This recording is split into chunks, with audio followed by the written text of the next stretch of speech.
आपण पाहताय महाराष्ट्र खबर न्यूज। या बातमीचे प्रायोजक आहेत Shri Ganesh jewellers and Saraf production Pune. मुख्यमंत्री एकनाथ शिंदे यांच्या अध्यक्षतेखाली काल राज्य मंत्रिमंडळाची बैठक पार पडली। या बैठकीमध्ये सरकारच्या वतीने 6 महत्त्वाचे निर्णय घेण्यात आले। त्यामध्ये आशा स्वयंसेविकांसाठी सानुग्रह अनुदान योजना राबवण्यात येणार आहे। त्यानुसार ऑन ड्युटी असताना अपघात होऊन मृत्यू झाल्यास 10 लाखांची तर कायमस्वरूपी अपंगत्व आल्यास 5 लाख रुपयांची मदत देण्यात येईल। यासह मंत्रिमंडळ बैठकीत मुख्यमंत्री माझी लाडकी बहीण योजनेचं सादरीकरणही करण्यात आले।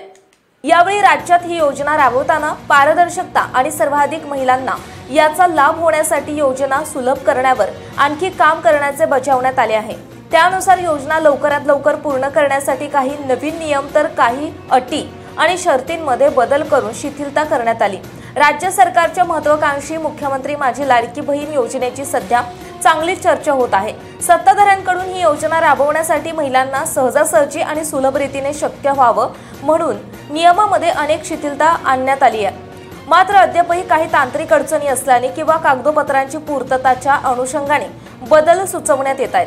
त्याच पार्श्वभूमीवर आज झालेल्या मंत्रिमंडळ बैठकीत या योजनेमध्ये आणखी शिथिलता आणण्यात आली आहे। त्यानुसार मंत्रिमंडळ बैठकीत साधारण 6 नवीन नियम आणि अटी आणि शर्तींची पूर्तता करण्यात आली आहे।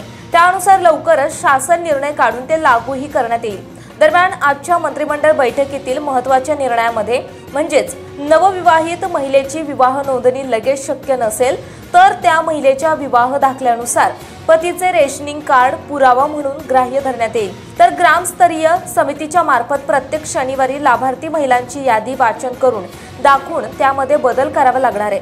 मंत्रिमंडळ बैठकीत नवीन नियम आणि अटी आणि शर्ती। या योजनेचा लाभ घेण्यासाठी पोस्ट बँक खाते ग्राह्य धरलं जाणार आहे।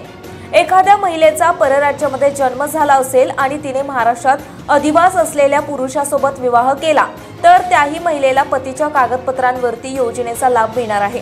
ग्रामस्तरीय समितीच्या मार्फत प्रत्येक शनिवारी लाभार्थी महिलांची यादी वाचन करून दाखवून त्यात बदल करावा लागणार आहे। केंद्र सरकारची योजना घेत असलेल्या महिलेला लाभार्थी म्हणून ग्राह्य धरावे, मात्र तिच्याकडून ऑफलाईन अर्ज भरून घेण्यात यावा। नवविवाहित महिलेची विवाह नोंदणी लगेच शक्य नसेल तर त्या महिलेच्या विवाह दाखल्यानुसार पतीचे रेशनिंग कार्ड पुरावा म्हणून ग्राह्य धरावे। ओटीपीचा कालावधी 10 मिनिटांचा करण्यात यावा। दरम्यान या अंमलबजावणीसाठी इतिवृत्ताची वाट न पाहता तात्काळ शासन निर्णय काढून अंमलबजावणी करायला सुरुवात करावी, असा निर्णय आजच्या बैठकीत झाला। आपण पाहताय महाराष्ट्र खबर न्यूज। या बातमीचे प्रायोजक आहेत Shri Ganesh jewellers and Saraf production Pune.